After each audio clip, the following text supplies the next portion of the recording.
San Francisco and then LA, they were just falling like a deck of cards, and then all of a sudden the FAA just said we're shutting down everything. All flights have been canceled for another 7 hours, which is about 5 o'clock Eastern time, and then we'll reignite there. We'll take a look what's going on after that. The probability of extension, as they call that, is high, which means even after 5 o'clock the airports may still be shut down. We'll keep watching it for you here from Atlanta. Chad, and if you don't know, just say you don't know. Can you recall a situation where every airport in the country had been shut down? Absolutely not, except in wartime, of course, Aaron, and obviously this is not that. But with all the airports, as they were going down from west to east, we could see them, and then we could eventually see from New York, and then they canceled Boston, as we got the report that the first flight, or one of the possible hijack flights, did come out of Boston, and then it just started going down from there. But never, ever before have we ever seen all of the airports shut down like this, not this quickly. Chad, thank you. Stay on this for a while. We'll get back to you. We know that many people are just joining us. We want to get everyone on the same page before we move on. So one more time, let's go through the sequence of events.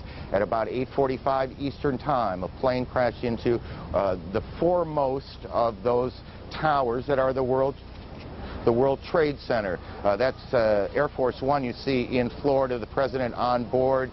Obviously extraordinary security around the plane before the president got on, and the president is heading back to Washington. A short time ago, the president made a statement. He said, terrorism against our nation will not stand. The government will hunt down those responsible. Mr. Bush said today, we've had a national tragedy. 2 planes have crashed into the World Trade Center in an apparent terrorist attack on the country. And we also have a report now that it was a plane that crashed into the Pentagon, and we have a large fire at the Pentagon. The Pentagon is being evacuated as we speak now. The White House has been evacuated as well. CNN's John King joins us on the phone. John. Aaron, I'm standing in Lafayette Park directly across from the White House, perhaps about 200 yards from the White House residence itself. The Secret Service has pushed most people all the way back to the other side of the park, trying to avoid having that done to me at the moment. Just moments ago, they started slowly evacuating the White House about 30 minutes ago, and then in the last 5 minutes, people have come running out of the White House and the old Executive Office building, which is the office building right directly across from the White House. About 10 minutes ago, there was a white jet circling overhead.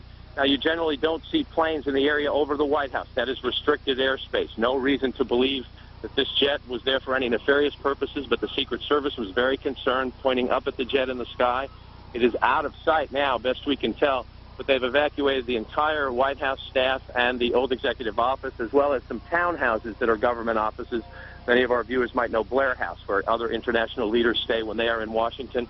That block of townhouses has been evacuated as well, and they are pushing us now back toward 8th Street, which is the next main street to the north from Pennsylvania Avenue across from the White House. Okay, John, hang on one second. We're also getting reports at the Capitol, the Treasury building also being evacuated. John, is this evacuation from the White House, was it orderly? Did it seem panicky? How would you characterize it? It started off as orderly, much like we get when there are occasional bomb scares near the White House, but then, again, in the last 10 minutes or so, the people who came out the last several hundred I saw leaving the grounds were told and ordered by the Secret Service to run. They were running through the gates. These are, of course, professionals in business suits.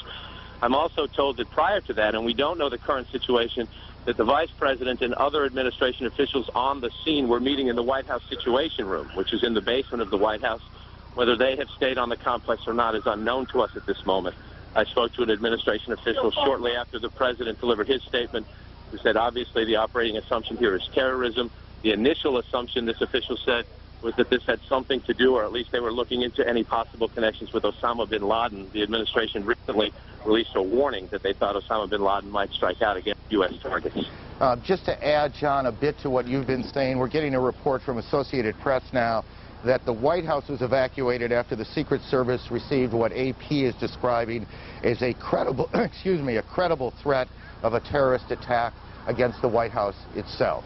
And I expect you'll be checking that out. We'll try and confirm that, but that's what AP is reporting right now. Again, this all began about an hour and 15 minutes ago here in Lower Manhattan when the first of 2 planes crashed in to the first of the 2 towers behind me at the World Trade Center, and you can see the smoke billowing out of the front tower now, and then about a half an hour later, just as emergency crews were converging on the scene, as eyewitnesses were gathering on the street corners, a second plane drove in too, and you can see that plane coming around the building right now in this tape, and there you can see the hit as it comes through what looked to me, at least, and this is the first time I've seen that tape, come through the back side of the tower. I guess that would be the south side of the tower, and then the smoke and flame coming out the front side. Again, that was about a half hour after the first attack, which was at about 8:45. Look, you want to be careful here. We don't want to get too far ahead of this, but obviously this has all the appearances of an extraordinarily well-coordinated and devastating terrorist attack here in the United States. Certainly nothing like it since Oklahoma City, and nothing like it here in New York since the terrorist attack on the same World Trade Center buildings in February of 1993. At the Pentagon, a plane or a helicopter has crashed, apparently as part of whatever this operation has been, and Jamie McIntyre is there. Jamie, what are you hearing? Well, Aaron, there is a lot of confusion here at the Pentagon. It appears that something hit the Pentagon on the outside of the 5th corridor, on the Army corridor. Several Army officers I talked to reported hearing a big explosion, seeing shards of metal coming past their window. The Pentagon has been evacuated. Emergency services personnel were rushing to reports of several people trapped in the building. Most of the building's 24,000 people are outside of the building or in the center courtyard as emergency teams try to sort out what has happened here. There is, of course, thick black smoke billowing from the scene. There's a lot of confusion. The Defense Protective Service, which is the police force here in the Pentagon, has been urging people to get out of the building and move away from the scene so they can handle the emergency situation. Again, it appears that an aircraft of some sort did hit the side of the Pentagon, the west front, which faces sort of toward Arlington National Cemetery. It's a corridor where a lot of Army offices are located. Wow. And some people were... Jamie, I need you to stop for a second. There has just been a huge explosion. We can see a billowing smoke rising, and I'll tell you that I can't see that second tower, but there was a cascade of sparks and fire, and now it looks almost like a mushroom cloud explosion, this huge billowing smoke in the second tower. This was the second of the 2 towers hit, and I cannot see behind that smoke, obviously, as you can either. The first tower in front has not changed, and we see this extraordinarily and frightening scene behind us of this second tower, now just encased in smoke. What is behind it, I cannot tell you. But just look at that. That is about as frightening a scene as you will ever see. Again, this is going on now in 2 cities. We have a report that there's a fire at the State Department as well, and that is being evacuated. So we've got fires at the Pentagon evacuated, the State Department evacuated, the White House evacuated on the basis of what the Secret Service describes as a credible terrorist threat. We have 2 explosions, 2 planes hitting the World Trade Center here in New York, and what this second explosion was that took place about a part of the south, that would be the South Tower, has apparently collapsed. We don't know if that was from the impact of this first plane that hit it or whether something else has happened there. We'll work on that. Our Washington Bureau Chief, Frank Cesno, is on the phone. Frank, what are you hearing? Aaron, I just drove past the Pentagon across the 14th Street Bridge, which is now choked with traffic. Plane crashing into the first tower of the World Trade Center. Now you can see just minutes ago the first tower collapsed completely. It looks to be demolished. That is a 110-story building that collapsed to the ground. And we are going to show it to you this one more time. This is what you just saw if you were watching just a few minutes ago, and if you're just joining us. The first tower of the landmark World Trade Center, no longer.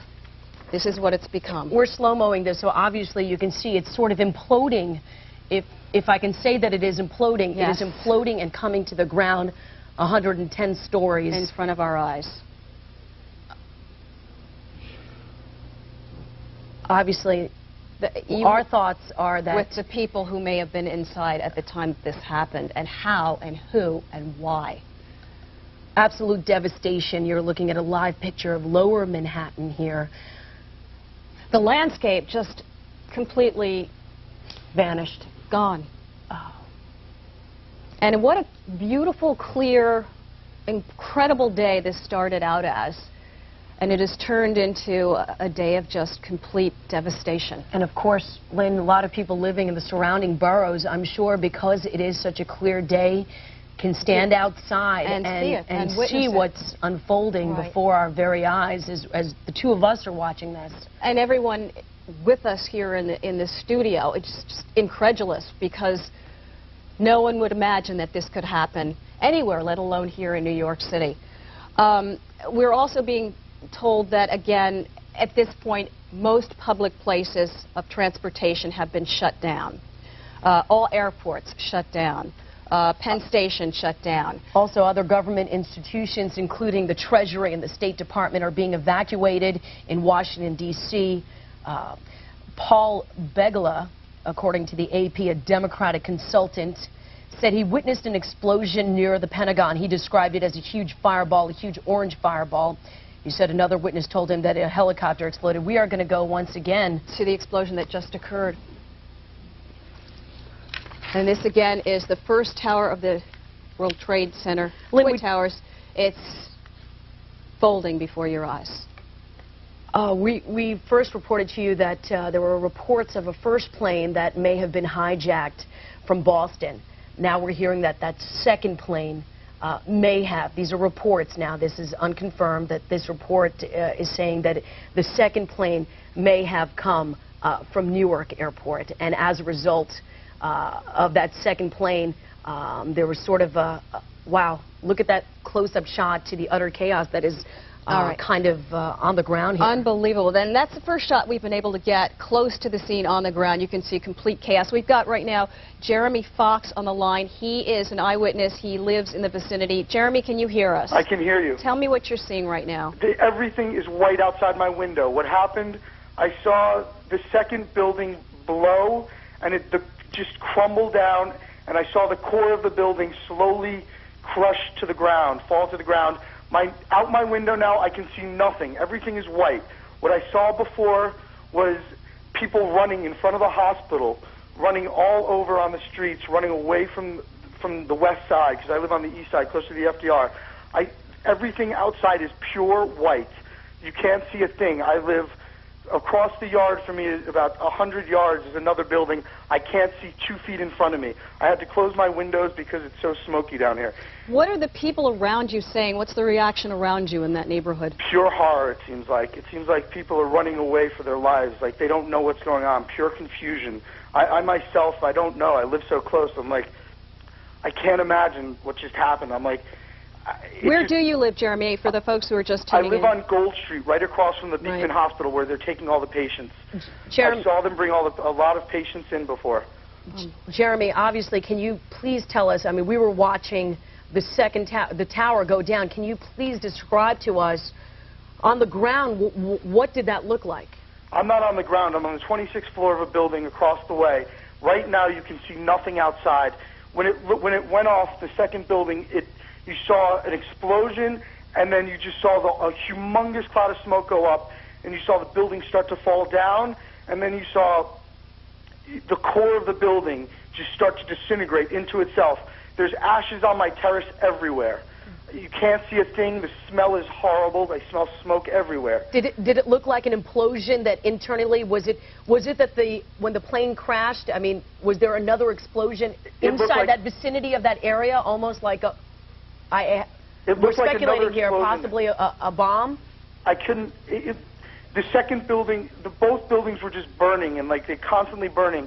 And then right below the left building, the one without the news tower, the satellite tower, it just looked like an explosion below below where it was burning, and then it just came down. All right, Jeremy, you were telling us before that you saw the ambulances going to the hospital. Describe what that was like. It was horrific. There were men in, they had beds lined up outside the emergency room waiting for patients. They were bringing them in cars, not in ambulances anymore, as well as ambulances. There were people coming in on stretchers. They just looked, shaken and horrible. I mean, I'm on the 26th floor and I looked at it. Now you cannot see 2 inches in front of your face if you're on the street right now. People downstairs must be in pure havoc. I mean, you can't see anything outside. Jeremy, you must be fearing for your own life at this point. You're so close to it. I'm very nervous. I'm not happy about, this at all. I'm scared for everyone around and involved. I can't imagine what the destruction that just caused for people. I'm very nervous. Everyone in my family, as you can hear, my phone is ringing, is calling to make sure I'm okay. I'm scared as could be. You were reporting also that you're not able to get any broadcast. Is that right? No, I'm getting your broadcast right now. I'm getting the only channel that's not coming in is Channel 9. Every other channel is coming in. You're coming in on WB11, and you can see the smoke, and the right building is still burning. Jeremy, what's the first thing you saw earlier? The first thing I heard was I felt a boom next to my window, and that woke me up and got me out of bed. And I heard ambulances and cars coming, and I went to look out my window, and I was watching and I was on the phone with one of your news staff reporters as the smoke is starting to clear. I'll walk out on my terrace. Hold on. Oh my God, there's debris everywhere. It's horrible. You can't see. There's white powder everywhere. On my terrace, on the ground, everywhere. This is like a war zone, I assume. I've never seen anything like this in my life. Is it tough for you even to breathe? Now it is. I'm going back into my apartment. All right. Then I was watching, and as I was watching, the plane must have come from the other side because I saw the second building blow. It looked more like an outward explosion because the plane came from the other side, and I saw that pure explosion and took pictures of it. Now there's another. What was going through your mind while you were doing all of this, Jeremy? The horror that people are going through right now, the families that are losing people right now, and there's another plane. No, there's a helicopter. The horror that families are going through, that people are going through right now, the confusion, that people don't understand what's going on right now. I don't understand what's going on right now. The insecurity that I feel right now, and that I'm not around my loved ones right now, and how horrible for military or non-military emergency response. The White House Situation Room is a bomb shelter, for that matter. That part of the White House is a bomb shelter. Whether or not they have stayed in there is unclear. We know in the past that would be the routine. We just do not have a direct answer as yet because the Charlesworth, who you heard from just a few moments ago. Michelle, where are you and what do you see? I'm not going to be able to communicate with you. You'll be able to hear me, but I can't hear you. We're on the West Side Highway, and I am sad to report that we actually watched the entire South Tower of the World Trade Center come down, screams from everyone on the sidewalks as they thought that perhaps another plane had slammed into the side of these buildings. We're hearing late reports that there might be fighters, U.S. fighters in the air, patrolling the area. Of course, the bridges and the tunnels. That's a confirmation. There's one right above me. Bridges and tunnels have been shut down. The only way to leave the city at this point is on foot, and everyone from the World Trade Center area has been moving through here. I can only hope that people got out of that area. We're pointing up to show the fighters right now. I can only hope that people got out of the area on the sidewalks below the South Tower before it came tumbling down. But it literally exploded and came down as though it had been hit. Plumes of smoke moving out into the harbor. Can we see how many fighters there are up there? One fighter. One fighter. As far as we know, there is nothing left of the South Tower of the World Trade Center. There were reports elevators weren't working. Obviously no way to get out of the building aside from the stairway. You can see the smoke all over this area. And to give you some idea where I am, I'm approximately, 20, 30 blocks from where this latest explosion just happened. The West Side Highway southbound has been filled with emergency vehicles. It's shut off except for NYPD vehicles and fire trucks. Again, the South Tower of the World Trade Center just coming down right in front of us. We watched it happen just moments ago and actually got video of it, so we'll be showing you that. Reporting live on the West Side Highway in Manhattan, Michelle Charlesworth, ABC 7 Eyewitness News. Right, Michelle, thank you. Right now, we're going to show you some where you can just, Michelle has just been talking about the plumes, and obviously the visual speaks for itself. This is Center Street, looking at all the people that have been out onto the streets, the cars that are still trying to get through. We've talked to some degree when we were talking to Joe Torres a little bit earlier, and he was talking about some of the people that were standing around, some of them panicking and trying to get out of buildings. They look like they're pretty calm. They do. The right way to behave in this kind of situation. Absolutely. We are also trying to stay even keel here. Obviously, this is a very emotionally upsetting situation. There are thousands and thousands of workers in and around that downtown area, not just in the 110-story World Trade Center. We are getting some more information as we heard the fighter, at least one fighter jet that Michelle Charlesworth saw patrolling the area. Jim Dolan is joining us here also, has been here all morning. Jim, what did you find out about, what have you heard about this, another hijacked plane? Well, I want to point out that the other hijacked plane may have come out of Newark, New Jersey. They are telling us, they're reporting to the Associated Press on condition of anonymity. We also want to point out, we talked earlier about the group called the Palestinian Front for the Liberation of Palestine. On Abu Dhabi TV, that group has taken responsibility for these explosions against the World Trade Center. If they are right, if that is true, and it has not yet been confirmed, it would be their first attack against the United States. We mentioned that they have at times been at odds with Osama bin Laden on that philosophical point.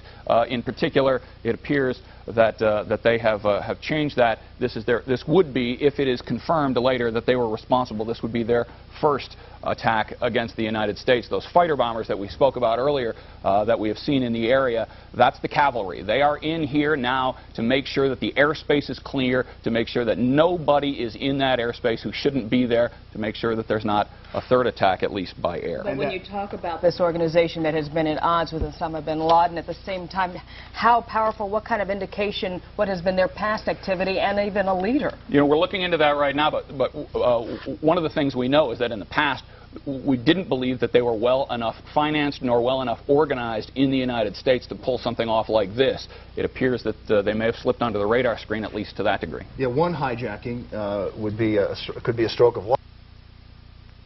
You can see behind me, all this is not snow, this is all from the building. It was a terrible nightmare. Where exactly were you standing when this happened? I was standing right in front of the World Trade Center. So you were down the block here, and right you came there in the running this middle. way? Right, yeah. Did you get hurt at all? No, not me. Did you see anyone around you getting caught up in it? Yeah, I was with the firemen. We got hurt. We all went inside to this dark. We was inside the building when everything happened, but we came out alive. What's your name? My name is Dr. Angel. Were you able to assist anyone before this happened? Yes, I did. I help a lot of patients. A lot of them. Well, there are a lot more people that need help now. Need help, so yeah. if you're capable, maybe you should... yes, I'm going to go back. I lost my ID, but I try to go back. Yeah. All right. Well, thanks a lot for talking to us. Thanks. Can you talk to us for a second? Jesus, just... Huh? I saw a trade center down. Well, tell me what you saw. All right, I was coming down 6th Avenue, running down to meet this truck. Pat Muskoff, Fox News engineer. Go ahead. Go ahead. Start again. I'm coming down 6th Avenue. All the people traffic was running up. And I'm looking up, I'm trying to call the station, trying to find where we are. And I look up, and the tower just starts crumbling down. And everybody in the street just stops and started crying and bawling. And I'm standing next to a fireman, he said, yeah, they just bombed the Pentagon, too. So that's basically where I saw it. Then I came running down here. Traffic's not allowed past Warren Street. And you see what's here. Do you know which of the two towers? The one without the main antenna on it. The second one that was hit. That's the further south? This more southerly tower? I think it's Tower 1. I'm not too sure of the exact. And you actually saw it from the top down collapsing? I saw it tumbling. It came sideways like this. It just collapsed in on top of itself. It was amazing, but very upsetting to watch the whole thing come tumbling down. So we all thought it was another explosion, and we looked up. Instead of being two, there's one. Just an unbelievable scene here. It's almost difficult to describe what's going on here. It's unbelievable. You can see that we have one World Trade Center completely engulfed in flames. The upper floor is completely engulfed in flames. Two World Trade Center has collapsed. It collapsed, I guess, about 15 minutes or so ago. We had two planes, as you've been hearing. One plane hit One World Trade a short time ago. I guess it's going back about 45 minutes to maybe to an hour or so ago. And then shortly after that, another plane. We actually witnessed the plane coming up the East River, and it seemed to be getting dangerously close to World Trade, and we thought that it was going to hit, and it did in fact hit. We saw the explosion and all of the debris flowing down toward the lower Manhattan there. And it's just incredible how right now what we see on the ground down here is that the entire area of lower Manhattan right now is completely engulfed in a big black cloud of smoke. Now we did have some people down there that were shooting some tape for us. They said that the entire area is completely engulfed in smoke right now. It's very, very difficult to see at this point. And right now our concerns in terms of what we're doing up here is that the area, as we understand it, has been sealed off. The airspace has been sealed off. So they are not allowing people to come in and out of the airspace at this point. We are able to stay here right now, but no commercial traffic is being allowed to exit or enter the airspace right now. And we did hear some reports that there were hundreds of people. We did hear reports that there were hundreds of people, if not more, on the ground that were injured. There are obviously numerous casualties involved in all of this. Now, in terms... They have what looks like a trauma center set up on the street, on the sidewalk of 7th Avenue. Dozens of stretchers, hospital personnel, nurses, with hospital equipment, IVs, out on the street, awaiting the inevitable. People in need of medical care. It's very disturbing. So, Melissa, what you're telling us is that you have not seen the number of people that you might expect to be there after an explosion of this magnitude. That's right. I've only been here for about, I would say, 20 minutes, 25 minutes, but we've seen a couple of ambulances come in. As I said, after that last explosion, I saw some more ambulances race out of here and head down 7th Avenue. But they're obviously preparing for people to be brought here on full alert. They have, as I said, dozens of nurses, nurses' aides out on the street outside the ER on 7th Avenue and 12th Street, stretchers lined up on the street. They're just waiting for people to be coming in, obviously, in need of treatment. And we're looking right now, Melissa, at some tape that we saw earlier of a woman being taken for hospital, one of the first hospitals to receive injuries. Whitney, what can you tell us? I'm out here at St. Vincent's, and we've got a doctor right here. He is just called in. Initially, you said that there were hundreds of doctors that have called in. You said now you're really worried about all of the smoke inhalation. That's going to be a big problem with the second building going down. Right. Well, basically, even with the first building, that most of the damage is people inhaling smoke and, smoke inhalation problems, getting oxygen, obviously, to their body. I'm one of the orthopedic doctors, so it's been kind of... getting people away. Because, of course, out of curiosity, everyone's trying to get close. Everyone's trying to get pictures of the World Trade Center on fire. They started screaming, get back, get back. There's another explosion happening. I guess they were being warned on their radios that the top was going to come down since it was burning for the better part of half an hour. As they screamed to get people back, they started screaming, leave Manhattan if possible. Everybody leave Manhattan if possible. Nina, Jim Dolan here. You mentioned earlier that you spoke to somebody who had been evacuated from the 56th floor. Do you have an idea of how far along the evacuation had gotten at the point the second tower came down? Jim, I was trying to ask her that because I couldn't believe that she was still in the building. But, of course, people were getting ready for their day. It was about, just before 9 o'clock. And she said that as soon as the smoke alarms and the fire alarms started sounding off in the building, there was panic. And they started retreating through the escapes, through the stairwells, and as they did, everybody was screaming, running. She said running over each other. There were other people collapsed. There was injured people.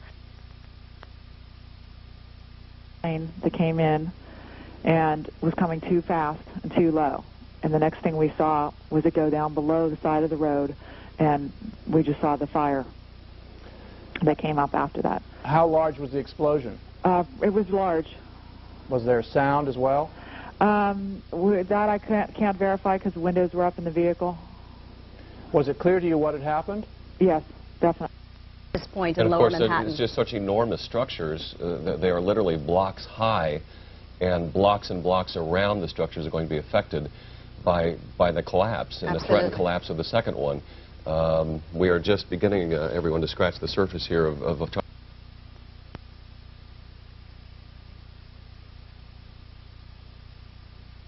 over inside that building have safely left. There's also information, Jane, on the plane involved, perhaps, in this incident? It appears it might have been an American Airlines flight that was leaving Boston heading to Los Angeles. We're still making... one witness described that as a gray plane on top, and that would be American Airlines. Exactly. Yeah. And George, actually those are the two airports there, scrambling to find out the nature of that aircraft. Can you tell us any more, Mr. Hirschman? Only that's an unidentified aircraft approaching Northern Virginia. Okay. What is it that that security can do with this? Both good. As fast as they could. I've got a group of people right here. They were all in offices right close to the World Trade Center. Is that correct, sir? That's right. Right across the street at 130 Liberty Street.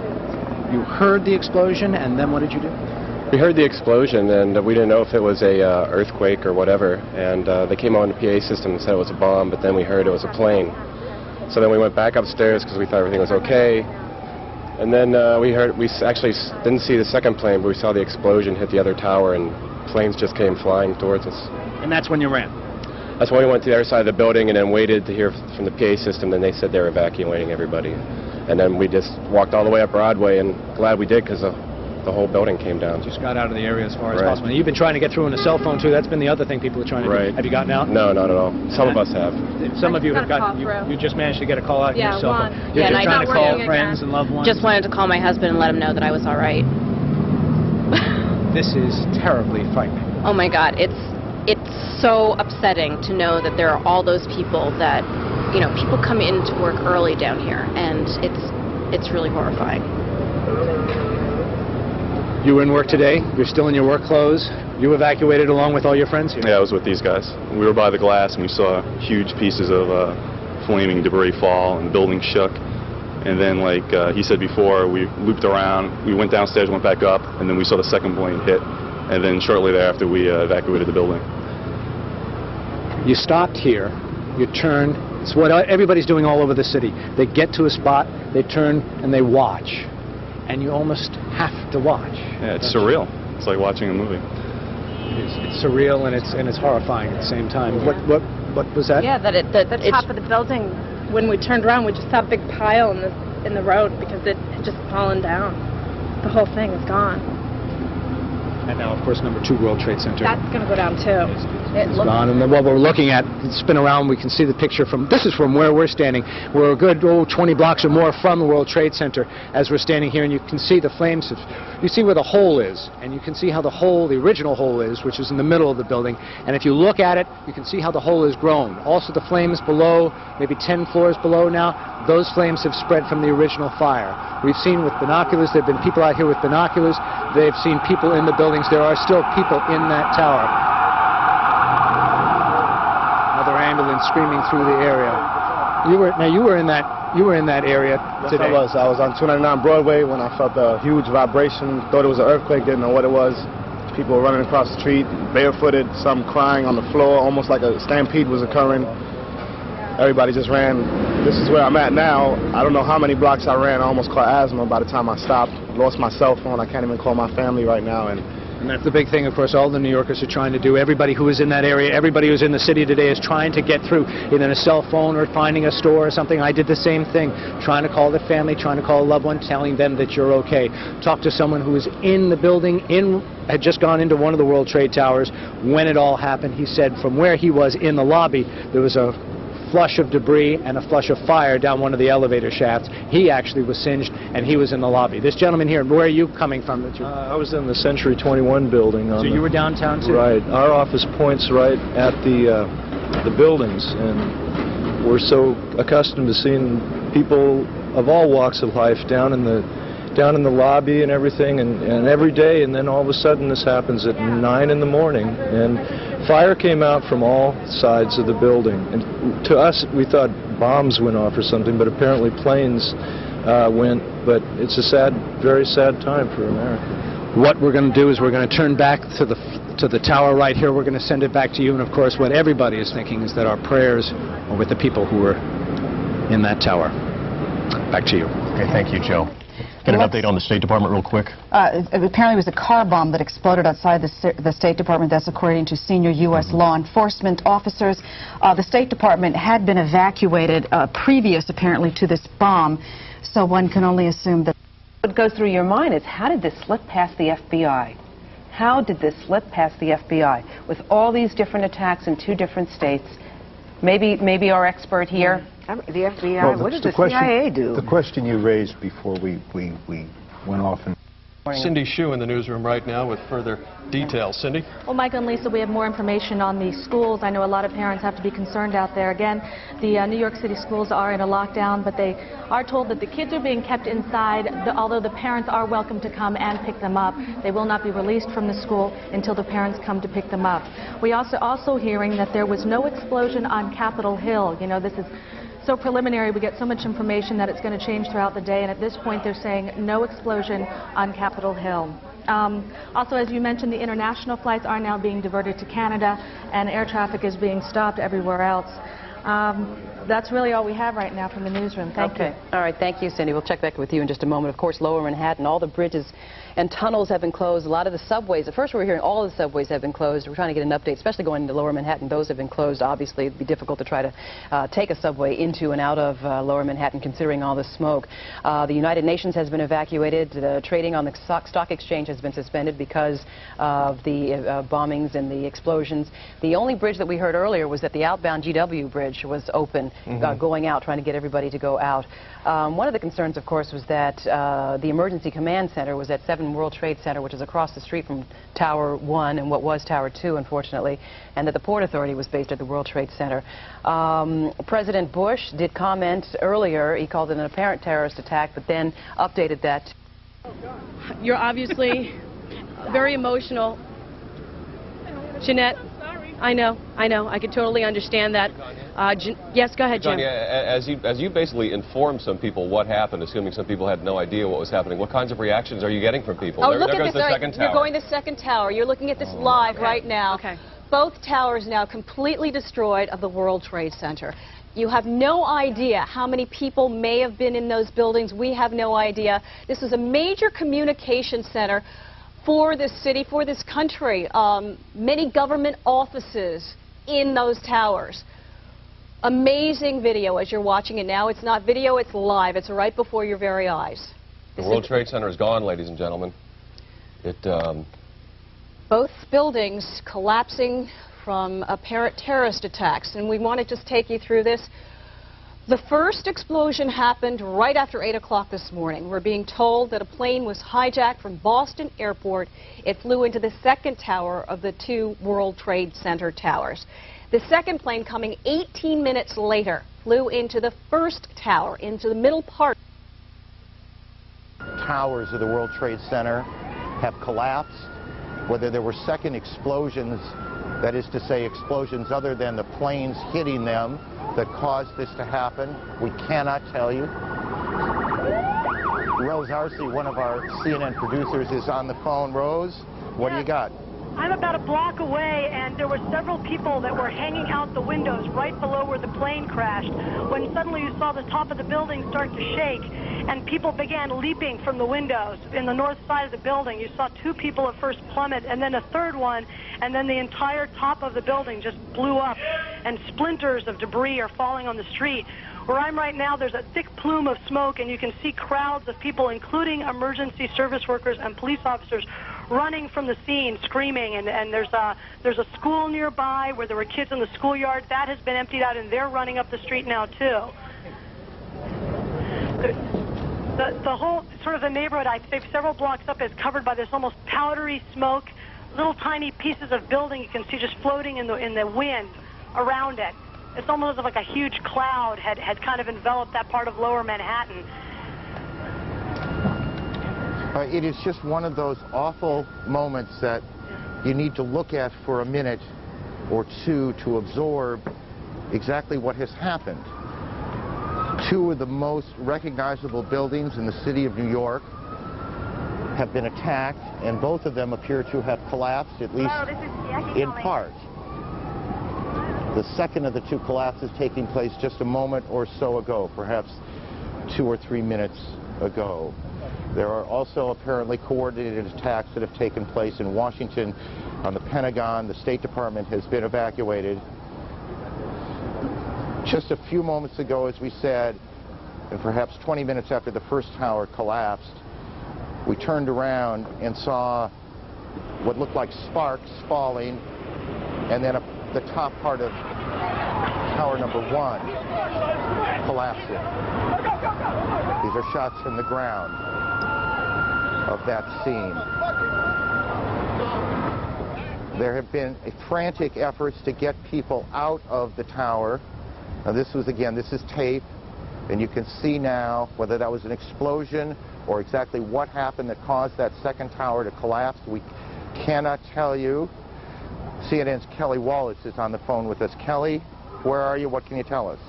Aaron, I'm just about 4 blocks north of the location of where the World Trade Center was standing. I was actually en route to the command center, people really staring in disbelief. And then as you saw, of course, the pictures watching that tower come down, people just couldn't believe their eyes.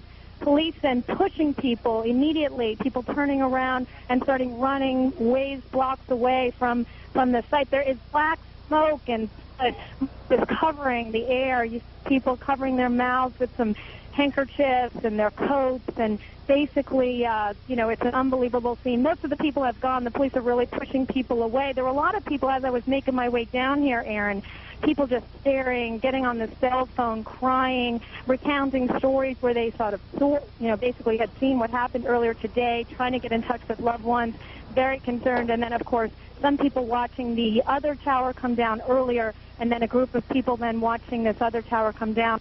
You think about the fact that when full, the World Trade Centers hold about 50,000 people, no telling how many people were at work before 9 o'clock this morning and then shortly after 9 o'clock in the other tower. But if you look at this picture here, Tom and Katie, at Lower Manhattan, it appears that terrorists have succeeded this time in doing what terrorists tried to do back in 1993. This is war. This is a declaration and an execution of an attack on the United States, two of our most conspicuous symbols of the American system of capitalism. The Pentagon, which of course is the headquarters of the most mighty military in the world, was attacked today as well. The White House has been evacuated. The State Department has been evacuated. Financial markets have been immobilized. All flights taking off after these attacks were grounded. International flights have been sent to Canada. It turns out it's transatlantic flights only going to Canada now. So there has been great chaos visited upon this country, to say nothing, as you pointed out, Matt, so importantly, of the still untold loss of life, and it's going to be horrendous. We don't know yet what the exact numbers are, but we can only tell you by looking at those pictures that you can guess as well as that we can, that there are going to be a lot of people who are not going to be able to escape that. Back in 1993, when the bomb blew up in the basement of the World Trade Center, so many survivors talked about how long it took them with...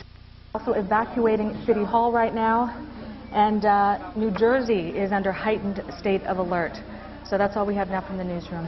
Cindy, we should reiterate that the president was in Florida at the time of all of this, continues to be in Florida, reading to children.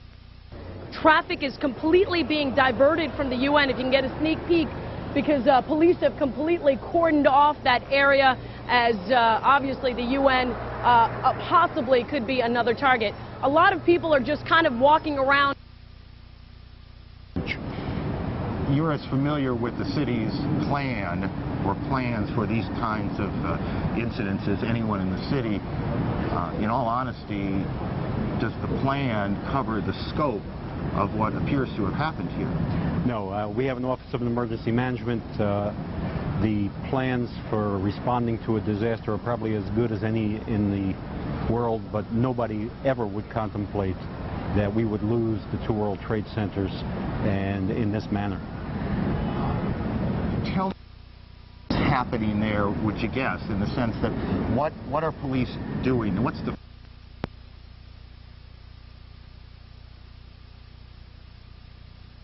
Remember in the World Trade Center, the original explosion there, people got out of there very quickly. Remember the pictures from that? They got out of there very quickly in a very well-organized way.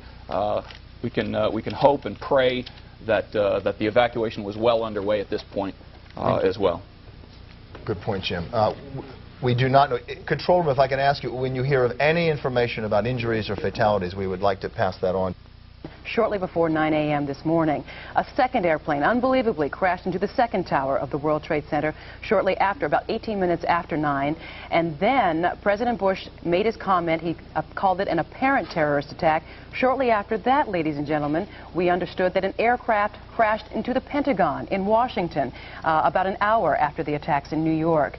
And then shortly after 10 o'clock this morning, World Trade Center Tower number 1 collapsed, and then at 10:30, World Trade Center Tower number 2 collapsed. And one of the stories we're also staying on top of for you is that we had received word that there was an unidentified aircraft that was now approaching an airport somewhere in northern Virginia. All we know is that the plane is unidentified. Now, as we told you earlier, the FAA has shut down all aircraft takeoffs nationwide. All inbound international flights have been diverted to Canada. And as we continue to wait for word on this developing story, as we told you, that unidentified plane flying to one airport, we're not told which one, somewhere in northern Virginia, we can only reiterate the developments that have happened at this point. Speaking of developments, Michael, I can't admit what happened in Washington, D.C. beside the explosion of the plane going into the Pentagon. We heard earlier that there was an explosion at Capitol Hill. We're relieved to say that it did not exist, that did not happen. There was no explosion at Capitol Hill. 6 blocks up here and begin to envelop us, at which point we started to move out of the way. There were literally dozens and dozens of firemen who were trying to run past us. In fact, our cameraman even put one of the captains in his car and drove him down to a command post. The people who you see here are pretty much all emergency workers. Many of them that I have seen in the last 2 to 3 minutes, quite frankly, are coming out of here. And remember this, these are professionals. They're coming out of there looking literally stunned, in shock, many of them, struggling for breath, obviously in serious distress. Breathing problems are the biggest problem for those who manage to make it safely out of that area down below us. You can't see much more than a block south of me right now, and the World Trade Center probably stands about 10 blocks south of where I am at this moment. And as you can see now, the dust is beginning to pick up here. It really depends on which way the wind blows as to whether or not we get heavy dust or not. But at this point, I can tell you that in the first few minutes, emergency workers were trying just basically to get out of there, to survive. You could see that written in their faces. The situation was so desperate, they just wanted to get out of there. Now, many of them are beginning to regroup. A couple of them asked me where their commander might be. They're trying to get together and go back in there and try to take care of the people who obviously are in serious trouble. There's no other way to describe it. The language here, at times, if I slip into language which seems a little melodramatic, forgive me, but this is a circumstance which is very, very difficult to describe in many ways without sounding melodramatic. Certainly in more than 20 years of covering horrific events, this is something that I've never seen before. As we say, the emergency workers now beginning to try to gather themselves. Over there you can see a police emergency service unit. They're trying basically now to reestablish some kind of a safe perimeter. And many of the emergency workers basically just happy to be alive. Certainly that picture tells it all. Many of them just happy to be alive at this point, having survived what is an extraordinary event, the collapse of 2 towers. As we said earlier in our report, 110 stories each.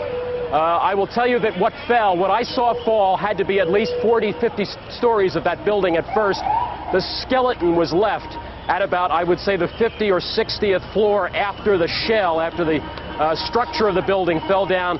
The skeleton, the steel skeleton, was literally sheaved off, and it took probably about another 30 seconds before the skeleton collapsed into the street. That was the last we saw of the World Trade Center, and that was maybe 10 minutes ago when that final skeleton, the metal skeleton, steel skeleton, collapsed into the street. That was NBC's Pat Dawson again. He's standing about 10 blocks from where the World Trade Center towers used to stand.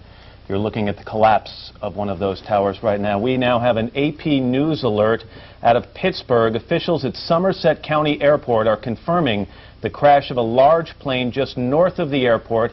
That's about 80 miles southeast of Pittsburgh. Again, officials at Somerset County Airport confirm the crash of a large plane north of that airport, which is located about 80 miles to the southeast of the city of Pittsburgh. We do not know whether that crash of that plane is related to what has become an obvious terrorist attack both here in New York City and in Washington, D.C. at the Pentagon.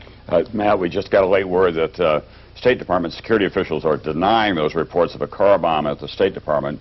Betsy Stewart is at the C Street entrance and also says there's no sign of a car bomb. Betsy Stewart is one of our producers who's very familiar with the State Department. The building has been evacuated. Top officials are still believed to be in the operations center, however. Those are highly secured areas in terms of penetration physically and otherwise. Colin Powell, as Andrea reported earlier, was headed for Lima, Peru, but he's done a U-turn and he's coming back. The president is on his way back. He'll have a National Security Council meeting. We think probably at around 11:30 or perhaps around noon. That is likely to take place either at Andrews Air Force Base or in some more secure location. The White House has been evacuated, especially with this report of another plane going down, this time in the Pittsburgh area. There were planes in the air when the order went out that there would be no more takeoffs, so we don't know how much more damage these terrorists had in mind. Let's go to Bob Hager, who is, of course, NBC's aviation expert. Bob, what kind of information are you getting from your sources? Not a lot, Katie, from the FAA. For instance, they are not talking about any possible hijacks. And normally they can tell when there's a hijack in progress because the pilot, the original pilot of the plane, has various buttons that he can push that set off a code and tell them that there were hijacks. But maybe as a matter of security, they're not saying anything about that. They did stop all takeoffs in the U.S. at 9:25 this morning, and then for pilots that were in the air, the question came up what to do about them, and they were given some discretion to continue on to their destination, so long as it was not the New York or Washington area, or divert to an airport if that's what they wanted to do. I saw the blast at the Pentagon, not the blast take place, but moments after it. I'd been at National Airport trying to get up to New York, and you could see that smoke billowing out of the Pentagon. I can give you a little description of what it's like on the streets of Washington, because it was quite crowded trying to work my way back here to NBC. They have now given not only the White House and those key buildings like the U.S. Capitol, but at this point they've given all federal employees the word to leave their offices and get home. Right. So there are traffic jams in Washington. Okay, Bob, I'm sure you're going to get more information for us momentarily, but first we want to go to Jim Miklashevsky at the Pentagon, who has some more information. Mick? Katie, they're still clearing people away from the Pentagon. Still, security forces believe that there may be another incoming plane headed in the Washington region. But there was a very telling, dramatic moment just a second ago when a U.S. Air Force F-16 flew very low level, did a wide sweeping turn around the Pentagon and back over Washington. And as one Air Force officer standing near me said, "My God, they're now flying air cover over Washington." A very dramatic moment, a milestone in what Tom has already described as a declaration of war, terrorist war against the U.S. Let's go back and show you the pictures of Lower Manhattan, where the situation only gets worse, not better. That is the financial district of the world. It's also a residential area and a great commercial area. Both Twin Trade Tower buildings now have collapsed onto the ground. There is an untold loss of life. The ripple effect goes on with all the smoke and dust that is spread out across that very densely populated area. It goes down below ground as well as in the high-rise buildings there. There are many residential structures in that area as well. Some heroic rescue workers were down there trying to get people out of the building when the first building came down, and then the second building did as well. Without any sound, and looking at this, there is a kind of a surreal quality. But that is the epicenter of a great, great national tragedy and a great loss of life. No question about it this morning. We're talking about people who were hurt, perhaps killed in this blast. Many of them have been brought to area hospitals, including St. Vincent's Hospital. In Pennsylvania, officials at Somerset County Airport are confirming this. The AP report. We've also heard reports that there was a there is a hijacked 767 out of Pittsburgh that is circling an airport in Northern Virginia. Not sure if it's Washington National Airport or Dulles Airport, which is now Reagan Airport. But that the authorities, of course, have a beat on that, but that we understand that that 767 out of Pittsburgh has been hijacked. Let's refocus our attention, if we can, on the situation here in New York City. Lou Young joining us on the phone. Lou? Well, we were just trying to get to City Hall a few moments ago. Walking down from Canal Street, everything, as you know, was completely blocked. Seas of people coming the other way, dumbfounded by the collapse of the first tower, and some of them covered with soot, many of them trying to just get out of town. City Hall, of course, was blocked off at that point because it was literally in the shadow or the potential fall zone of the second tower, which was at that point in danger of falling. We worked our way around to the south, trying to link up with some personnel, and we heard the warning that it was coming down. It seemed like it was just a panicked crowd running, and then the rumble began, and it was like an earthquake. The ground shaking. People took refuge in doorways, and then following that, an immense cloud of dust choking off the very air people were trying to breathe. It was very, very difficult. People are just dumbstruck at what has happened here. The police are trying to evacuate all of Lower Manhattan, and they're trying to control the crowds, but there are far too few of them in many instances, and tempers are wearing thin. Some of them are exhausted. Some people have collapsed with exhaustion, and the scream of the sirens moving back and forth to the disaster scene is constant here. This is like nothing we've ever seen before. You said it, Lou. Exactly where are you again? We're at Duane and Greenwich. I'm using a shop phone here because all the cells are out, and our communication equipment that we normally use is simply not functioning because of what's happened. We understand the entire city is in a state of gridlock. People are in a state of shock. Mouths are gaping open because this is a sight that you never expected to see. The U.S. State Department has been evacuated. The United Nations has been evacuated. The White House has been evacuated. Capitol has been evacuated. The Treasury Department. Also, we want to mention Sears Tower in Chicago sure, has been evacuated because of this, and of course Los Angeles landmarks as well. And then most recently, we're just having the reports now that large plane crashing in western Pennsylvania, about 80 miles southeast of Pittsburgh. Lou, stay with us as long as you can. Michael O'Looney joining us now on the set out here to give us a little further insight. Michael? Well, Michael, maybe we can just talk about some of the local things. Again, all off-duty firemen are being asked to report to duty. The New York City public schools are in a lockdown. We've been talking about those two schools, PS 89 and PS 234. The students there are being walked to PS 41, which is at 116 West 11th Street. The parents can pick them up there if they can get there. The phones, as you probably know by now, are overloaded in the city as people are trying to get through to find out about their loved ones. 40 to 50,000 people work in those two towers, and 200,000 people pass through there on an average day. Just a catastrophe there. As we know, part of the Pentagon has collapsed after an apparent car bomb there. All the bridges and tunnels are closed into and out of the city. Word of this other plane crash. Jim Dolan, what have you found out about this other crash in Pennsylvania? Bill, it is a Boeing 767. We want to point out that it is not yet clear that this accident has anything to do with the rest of all this. It was a Boeing 767. It crashed about 10 a.m., about 8, certainly within the time frame of these other planes, about 8 miles east of Jennerstown, according to County 911 dispatchers. Again, we don't know, we don't have a casualty figure on that yet, and we don't know whether it is tied into the rest of this. That airport is about 80 miles southeast of Pittsburgh. Again, it was a Boeing 767, big aircraft, but we don't know how many people were on board or what the whether it's tied into any of this either. Could I just point out one last thing? People are clearly going to be very frustrated today because the cell phones are out, and we're used to calling our loved ones, telling them we're safe and everything. Good point. Those are probably going to be out for a while, and the bridges and tunnels are going to be closed for a while. They have to secure each of these, and then they have to put people on them to make sure they stay secured. So those are probably going to be out for a while. People are going to have to stay in the city and not be able to get into the city for a little while. It's people will undoubtedly be making use of payphones.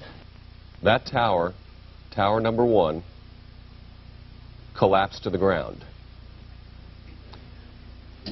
At this point, only one of the twin towers of the World Trade Center is still standing. But even as the hour went by, people saw it beginning to lean, beginning to buckle. And about 20 minutes ago, the second World Trade Center tower collapsed to the ground. That's the view live now from Lower Manhattan, no longer, of course, distinguished, as it has been for the past 30 years, by those giant Trade Center towers, a symbol around the world, a symbol of New York's and America's commerce and economic power, now gone, and Lower Manhattan awash in smoke and dust and debris and thousands of sad and tragic stories that we will be learning about in the hours and the days ahead. We also want to mention one other thing here about the primary election. This is primary election day, which seems almost a trite notion at this time, but we do want to tell you that the primary election, I'm sure this is unprecedented in New York history, has been called off. A number of people, of course, would have voted earlier in the day, but the election has been called off. What the mechanics of this will be in terms of rescheduling another one can only guess, but that is another subject for another day. But we do want to tell you that if you were planning to go to your polls today and vote, all the polls have been closed. The election has been postponed. No voting today. Another item. A large plane crashed just north of the Somerset County Airport. That's about 80 miles north of Pittsburgh. Told it is a Boeing 767. We don't have any more word on what that is or what reason that plane was crashed in that place. You're looking out at the Pentagon, where about an hour and a half ago, a plane was crashed into the center of the America's military might. A serious fire, serious damage resulting there. We don't know what the casualties are there as well. A car bomb went off at the State Department earlier today as well. In short, the northeastern part of the U.S. is under terrorist attack. I'm joined now by my colleague, Kadi Tong, who has joined us and learned about this in much the same way as everybody else has. Tell me your thoughts this morning, Kadi. I don't mind telling you that I'm shaky right now. My son goes to school in that area, and for the last hour, of course, I've been trying to contact him in the school. There's been no answer because, as we all know now, the cell phones are not working. I'm horrified. I'm stunned. I can't believe that I'm even looking at what we're looking at right now. When I got out on 6th Avenue, there were hordes of people in the street, gathered on the sidewalk. Total chaos. None of the cabs would take any passengers. They were all filled. I actually had to ask somebody at a stoplight, a nice man. I said, "Excuse me, I must get to work. Could you take me?" He said, "No problem." Gregory Jarvis is his name. I thank you. I jumped in there, but it took us forever because the streets were jammed. Traffic is jammed. And while we were on 6th Avenue, we heard this giant gasp from the crowds on the street, and we looked behind us, and sure enough, that was when we saw the second tower come down. I actually watched this in total disbelief come crumbling down. And as you can hear my voice, I am shaking and trying to just pull myself together. I'm worried about my little boy. And yes, all of our viewers certainly must understand that we live here too with our families. This is a tragedy that is going to touch many, if not most, lives of people in this city. And it's an adjustment that we're having to make too, just to kind of accept the reality of this and pass along to you what is going on. What is going on is, as you look at Lower Manhattan, is that the World Trade Center is gone, destroyed by 2 jetliners, hijacked and crashed, each one into one of the World Trade Center towers. We want to reiterate that the primary election, which was to be held today, has been called off. You mentioned that just earlier because of what has happened today. And I'm looking at this picture right now and seeing the billows of smoke, and where 2 towers once stood just an hour ago, 2 hours ago, and now no longer exist. The people who are, I suppose, we weren't able to get close enough to see what was going on the ground. No, nobody can yet.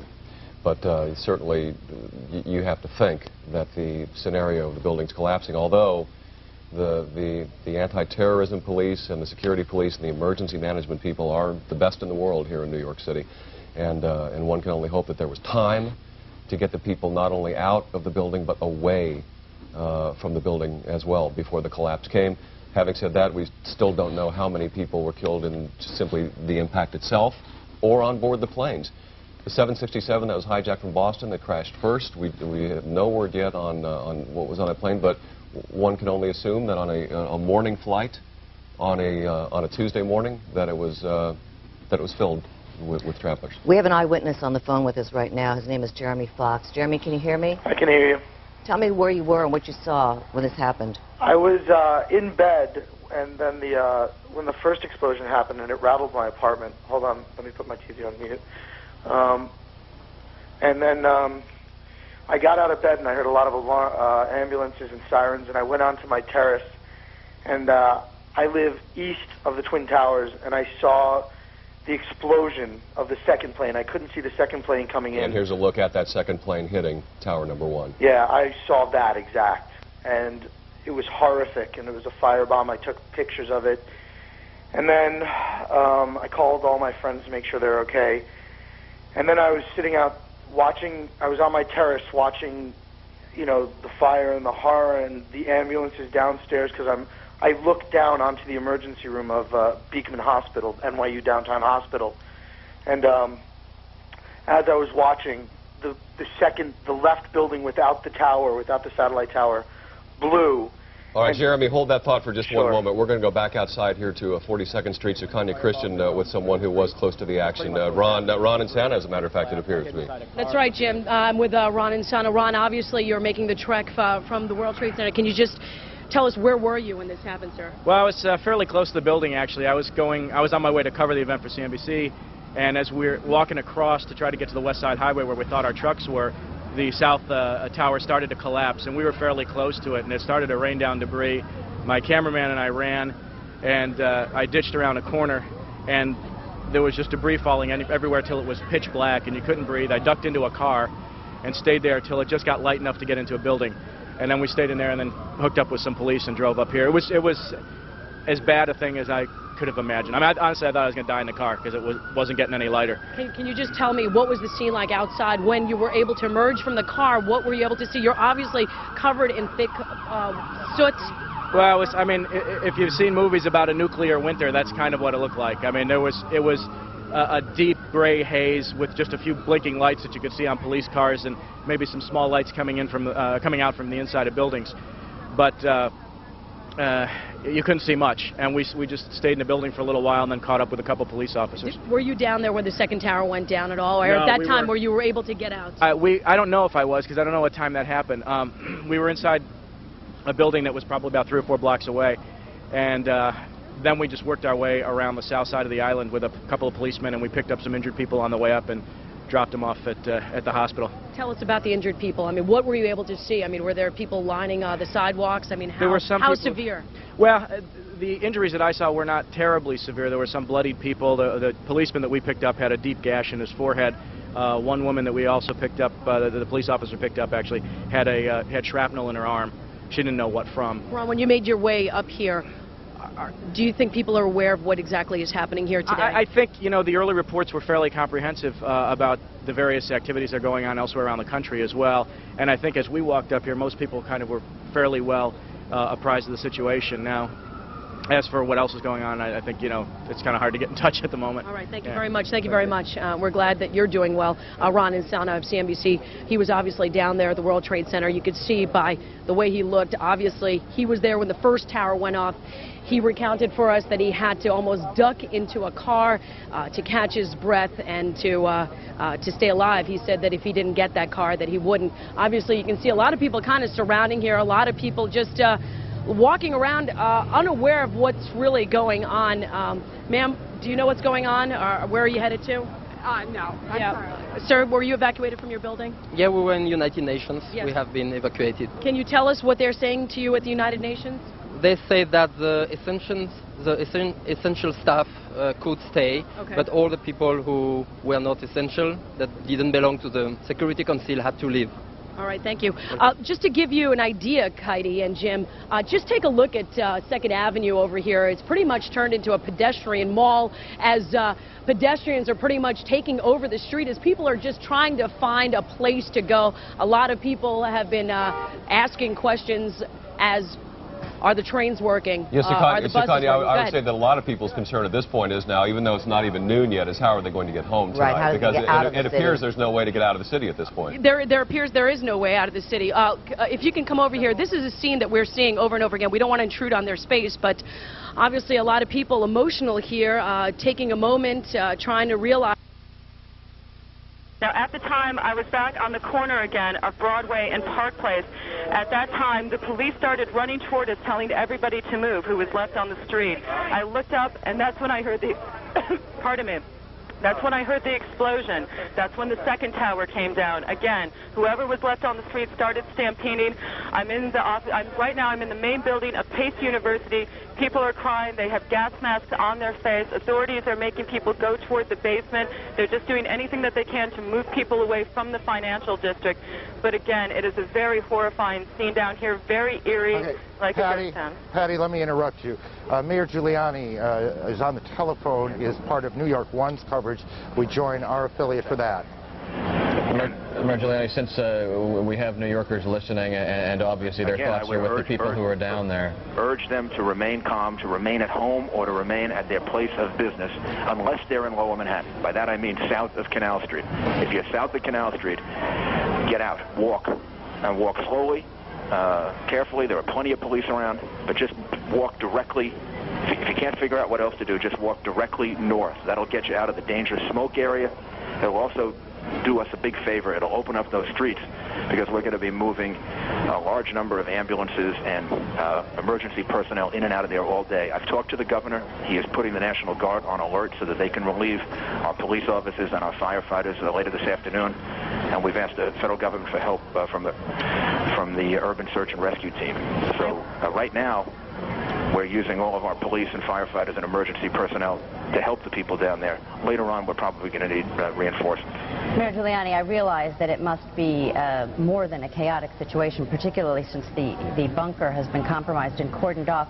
But can you give us any sense? There are so many people watching now who must have loved ones down in that area and are concerned of the systematic... My heart goes out to them. I've never seen anything like this. I was there from shortly after it happened and saw people jumping out of the World Trade Center. It's a horrible, horrible situation. And all that I can tell them is that every resource that we have is attempting to rescue as many people as possible. And the end result is going to be some horrendous number of lives lost. I don't think we know yet. But right now, we have to just focus on saving as many people as possible. Can you give us a sense of if there is, in fact, some system being implemented, what that system is, and where people are being taken? We're triaging. People are being taken to every area hospital possible, even virtually within minutes. I drove down right past St. Vincent's Hospital, and I could see them actually on the street ready to take people, and that was within minutes of the first airplane hitting the World Trade Center. So the hospitals are ready. We'll be moving them to all different area hospitals, triaging them. The main thing is having those streets open so that we can get people in and out of the southern part of Manhattan as quickly as possible so that we can move them to hospitals all over the city. And Mayor Giuliani, we'll let you... in place. They're doing it. We just need the cooperation of people in getting out of there. We'll let you get back to the operations there, and we do appreciate you taking the time for us here. But once again, the only thing to do now is to remain calm and try to assist in the rescue effort. Thanks. Now let's pray. That's New York's Mayor Rudy Giuliani talking to a CNN affiliate New York One here, saying that clearly there's going to be tremendous number of lives lost on these attacks here in New York, urging people to stay calm and to leave the area calmly. The area is in the southern part of Manhattan, way down on the tip of Manhattan Island. The mayor urging people to calmly move north. CNN's Jamie McIntyre is at the Pentagon. Jamie, why don't you start, if you can, at the beginning here as we try and put some order to all of this. What happened? Well, let me just describe the scene that we have here, and I'll back up a little bit. But right now I'm looking at the charred facade of the Pentagon, a huge gaping hole on the side where the Pentagon heliport is located, the side that faces Arlington Cemetery. In front of me is a long line of rescue personnel with backboards. They're just waiting for victims to be brought out so they can rush them to nearby medical facilities. I see a few victims being treated on the grass outside the Pentagon. Firefighters continue to pour streams of water onto the side of the building, and a huge black cloud of smoke continues to billow out. It is a scene of utter destruction here. I'm sure it pales in comparison to the World Trade Center, but I've never seen anything like this myself in the history of the Pentagon.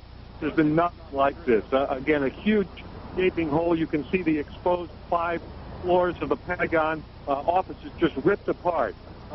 Our report is that an aircraft of some kind, and at least one witness identified it as a civilian aircraft, hit the side of the building shortly after the incident in the World Trade Center this morning. People who were in their offices nearby reported hearing a huge explosion, seeing shards of shrapnel come by their window. The entire Pentagon has been evacuated. A short time after this attack, there were urgent announcements made over the loudspeaker telling people to quickly get away from the building because they had reports of a second plane heading this way just 2 minutes away.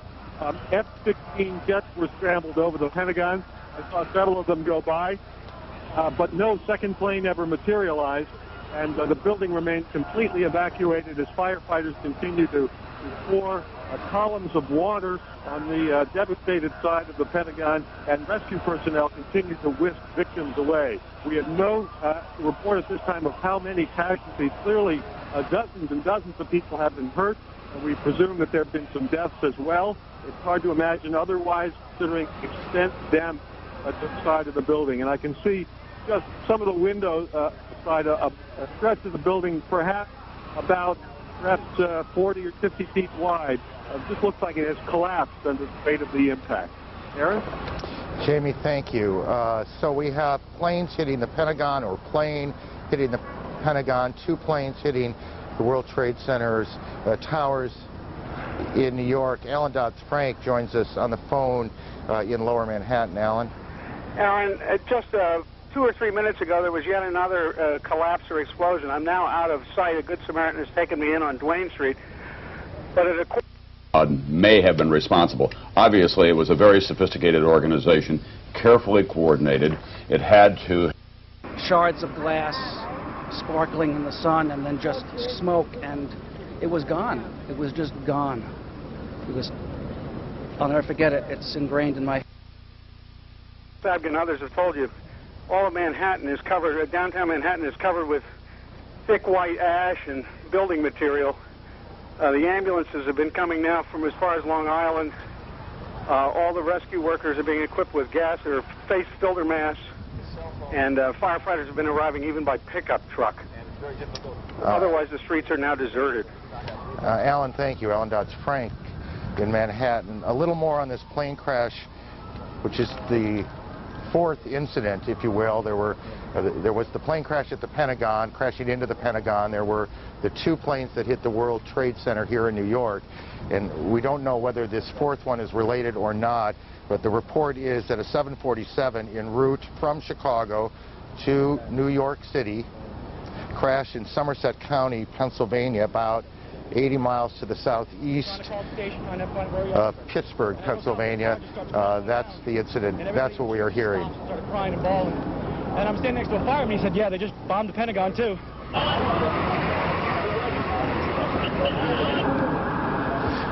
Our colleague, Jeff Green, well, we have a little more sound here from witnesses. I'm with the firewall company. The doorman goes to me, wow, I never seen a plane flying so low. And we looked out at it, all of a sudden, boom, it seemed like it wasn't even real.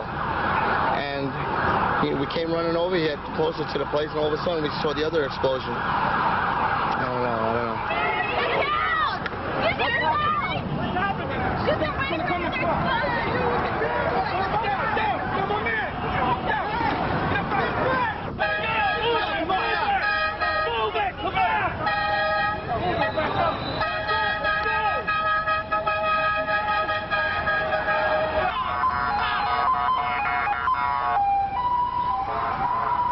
I was in B tower. A tower. What floor were you on? B1.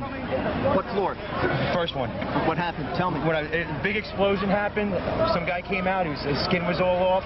I helped him out. This is him all over. There's people jumping out of windows. I've seen at least 14 people jumping out of windows. It's horrific. I can't believe this is happening. Anything else that you saw? Were you there for the second hit by the plane? About 10 minutes later, the second building went off. Did you see it? Yes, I saw it. It just blew up. A big explosion. People started running. It was just chaos everywhere. Yes, I was right there. I was down in the basement. Came down. All of a sudden, the elevator blew up. Smoke. I dragged the guy out. His skin was hanging off, and I dragged him out, and I helped him out to the ambulance. Thank you.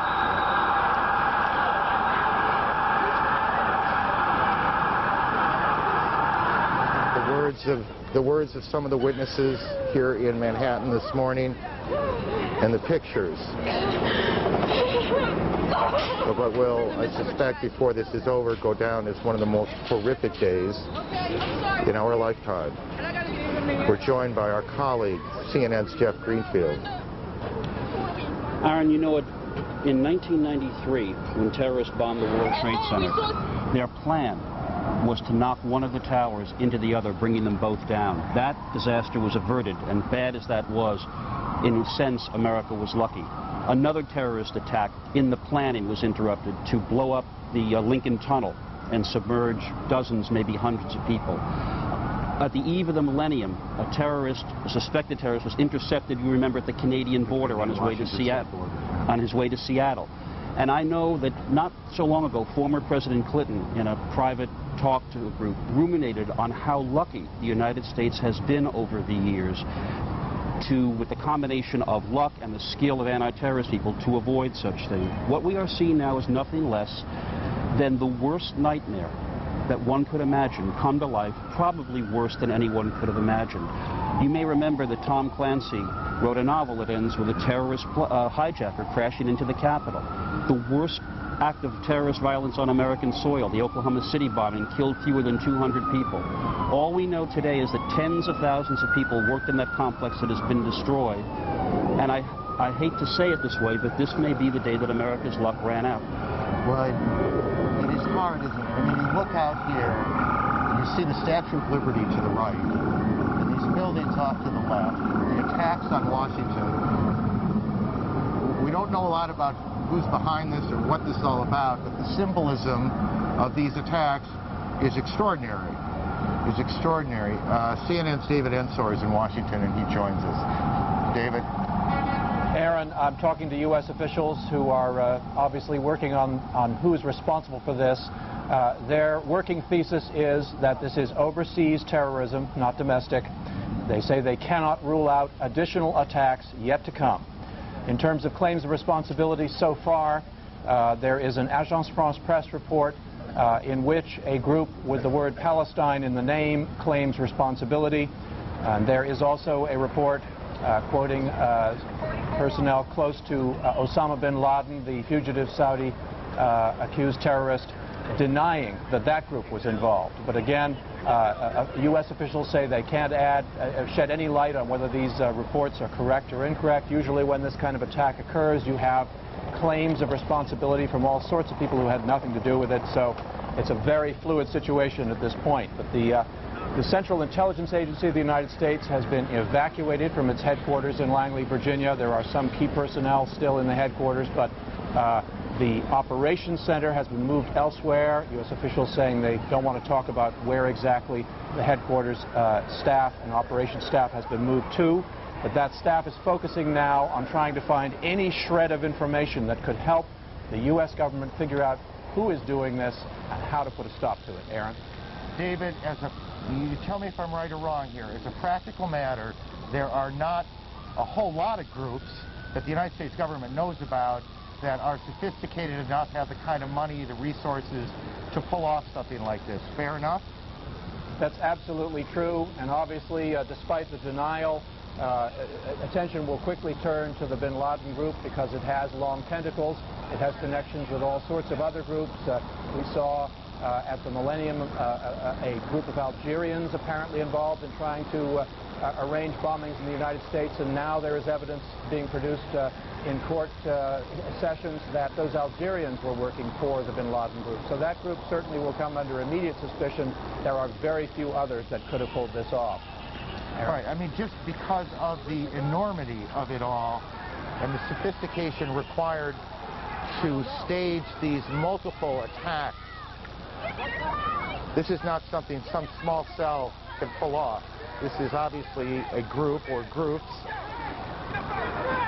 well-financed and extraordinarily well-organized. That's correct. Now, another thing you'll notice is that you remember the attack on the USS Cole in the Yemen harbor. That was the first time that kind of an attack using small boats with bombs in them had been used against an American warship. It worked once. Now the U.S. Navy has taken steps to make that much more difficult to do. Officials saying this may work once. They will now have to take measures to try to make sure that this kind of thing can't be done again. But these are apparently hijackings of civilian aircraft. So it was a sort of modus operandi that was dreamed up in some evil terrorist's mind and done on a massive scale here today, Aaron. David, thank you. CNN's David Ensor, our national security correspondent, on what he is hearing, what he knows, what the reports are as we approach 11:20 Eastern Time. For those of you just joining us, and as you can see on your screen, the Taliban, the government in Afghanistan, expected to make a statement soon, and we'll monitor that for you. For those of you just joining us, let me try and put as many of these pieces together as I can as we stand here in New York. At about 8:45 Eastern Daylight Time this morning, the first of the Trade Center towers was hit by a plane. It crashed into the south side of the tower. About a half an hour later, a second plane came from the right, and you can see it coming behind the first tower, and then it hits the tower, and you'll see the flame and smoke coming out, I guess 3/4, maybe a little more, up the tower. That's where this all began. About a half an hour after that, the first of that tower that is now, you see, in flame there in your shot, collapsed. The top collapsed. And there was an enormous, I don't want to say explosion, but there was an enormous plume of smoke, sparks, as we looked over from where we're standing. And then a little bit after that, and I want to be careful on time because it seemed perhaps 10 or so minutes, but I'm not sure. The second tower, which in fact was the first one hit, collapsed as well, and that's what you're about to see. Our reporters in the area say they heard loud noises when that happened. It is unclear to them and to us whether those were explosions going on in the building or if that was simply the sound of the collapse of the buildings as they collapsed, making these huge noises as they came down. But as we look back, the smoke now, which has gone from white to a kind of gray, clearing away, and we are, I guess, Jeffers, I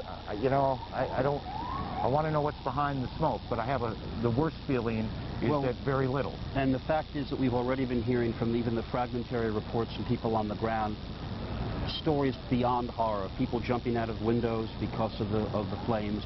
The fact that this happened shortly before 9 and then the second hit shortly after 9 means that most of the people were either right in the vicinity or actually at their desks. So one doesn't want to be overly grim, but the fact is there were thousands of people were in these two buildings. Again, 50,000 people come to work in those buildings. Many thousands more pass through those buildings every day. There are retail shops on the lower floors of the Trade Center. It is where the PATH trains from New Jersey come in. Correct. The trains, the commuter trains coming from the other side of the river from New Jersey come in and drop off and pick up their passengers. So it is an extraordinarily busy area. It is also an area, for a number of reasons, rich in symbolism to this city and to the country. You can see from where we are the Statue of Liberty in New York Harbor in the scene. So that's what happened in New York. At about the same time, and again, I don't want to put times on much of this yet, after one of these hijacked planes hit the Trade Center in New York, events started to unfold in Washington. A plane hit the Pentagon. And then there was a major fire at the Pentagon, and the Pentagon has now been evacuated. The State Department has been evacuated. The president, who was in Florida, went before cameras to denounce, as you would expect, and as we would expect, this terrorist attack, promising to hunt down those responsible. It was the president himself who first used, at least as I heard the story unfold today, the word terrorism. There was no doubt in his mind, at least. The president now is heading back.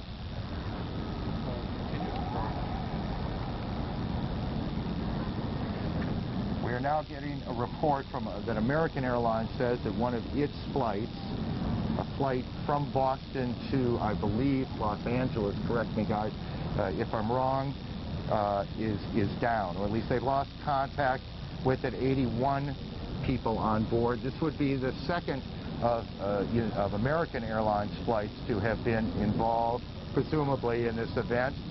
Another flight, this one from Dulles to Los Angeles, is down with 54 passengers on board. So again, so there are two American Airlines, one Dulles, Washington, D.C. to Los Angeles, the other Boston to Los Angeles. Both American Airlines planes reported by the airline to be down. It is also believed that an American Airlines plane, a 767, was involved in one of the hits on the Trade Center as well. We don't know if there's a reason why it is American and not any other. We won't speculate as to whether there is or not. We'll just tell you what the facts are as we get them, and that's what we have. American says two of its planes down, and I assume that is two other than the one that hit the Trade Center, and you guys check that out to make sure I'm right. And we have a report of a crash in Somerset County, outside of Pittsburgh. Right, I believe a 767, though we're getting reports perhaps a 747, which doesn't quite fit into what we believe flies Chicago to New York, is also down as well, and I do not know the airline involved there. Let me just go back on okay, I do now. It's the United Airlines plane. So we have a number of planes down, a number of planes involved in these attacks.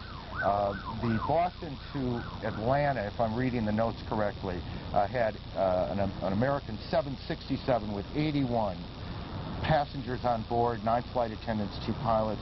Flight 11 reported down. That's American Airlines Flight 11, and American Airlines Emergency service. Pat, that school has been evacuated?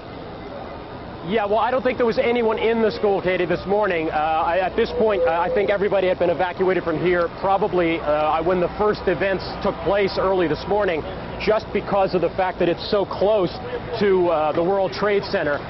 Most of these buildings around here have been evacuated, so I would imagine, I never saw any kids going into that school this morning, so I'm going to presume that they never even allowed them to get to school this morning, and that anywhere that were here at 8:45 were probably moved out almost within moments after this the crash took place, because it literally is only about 10 blocks north of here, and I haven't seen any students coming in or out. All right, Pat Dawson, thank you very much. The big story, obviously, that is still to be resolved is how many planes were hijacked. We now have a report that there could have been as many as 4 of them. We know that 2 planes were involved here at the Twin Trade Towers. There's a report of a plane down north of Pittsburgh. Another kind of plane went into the Pentagon, but there could still be planes in the air that are under the control of hijackers.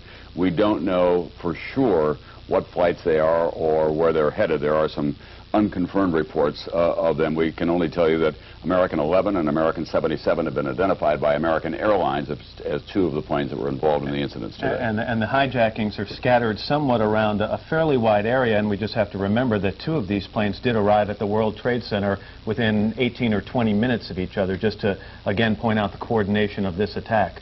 We're going to go down to NBC's Tim Russer, who is standing by with more information. Tim? Tim? Apparently Tim can't hear us. All right, obviously people are scrambling to get as much information. I think we do now Tim, have do you hear Tim's us? audio. Tim? I can hear you now. Can you hear me? Yeah, yes. Please give us your information. I've been just speaking to the chairman of the House Intelligence Committee, Porter Goss, and we're trying to get him on the telephone here and continue our conversation on the... This is a special report from News Channel 4. And good morning once again. I'm Jane Hansen with Glenn Walker in the News Center, News Channel 4 studios. And we want to bring you up to date on the situation right here in New York City. So we are interrupting the network for just a short period of time to tell you the latest on what's gone on here. Well, as one distressed witness described it, a piece of America went down today. An unprecedented terrorist attack, as you have seen all morning, on New York City, the nation's capital. We know of at least 4 planes that have been hijacked. It all started a little before 9 o'clock this morning. A commercial airliner, probably a small plane, slammed into one of the towers of the World Trade Center. You see the result of that right there. And while we were watching this scene, approximately 18 minutes later, a second commercial airliner, you see it coming from the top of the right-hand corner of your screen, came down, swooped down between the 2 towers and slammed into the second tower, a huge ball of fire. You see it right there. And that was just the beginning of a sequence of events that, from what we can tell, has turned out very tragic. We had the mayor a short time ago say, quote, "I sense a horrendous number of lives have been lost." Obviously, rescue workers raced to the scene, firefighters attempting to put out those blazes. They didn't have much luck because, as you will shortly see, it was about an hour and a half after the first attack that the first of the towers collapsed. A horrendous and horrific sight for all of us to witness here in New York City. There you see that happening right now. And we've been told witnesses have actually described this scene as raining bodies, people jumping from the building, people thrown from the building by the explosions. Just a horrific scene downtown. We believe the number of people working in the two towers is about 50,000. How many of those survived this? We have no idea how many were actually at work at the time of the explosions and the accidents. Rescue workers, we were told, worked as fast as they could to get people out of the lower parts of those towers. This in is between the second time tower. of the fire and the collapse. And here you see the second collapse. There was about an hour and a half between the first plane and the first collapse, and then the second one happened probably about 15 or 20 minutes later. Now, they may have evacuated the area, but we understand the firefighters were there trying to put the fire out. There were armed guards around the World Trade Center. We do not know how many of them actually survived this. As you see, these are firefighters that were around the buildings when it collapsed. Fortunately, they were able to dig themselves out, but obviously they are in shock, distress. Witnesses who have seen this.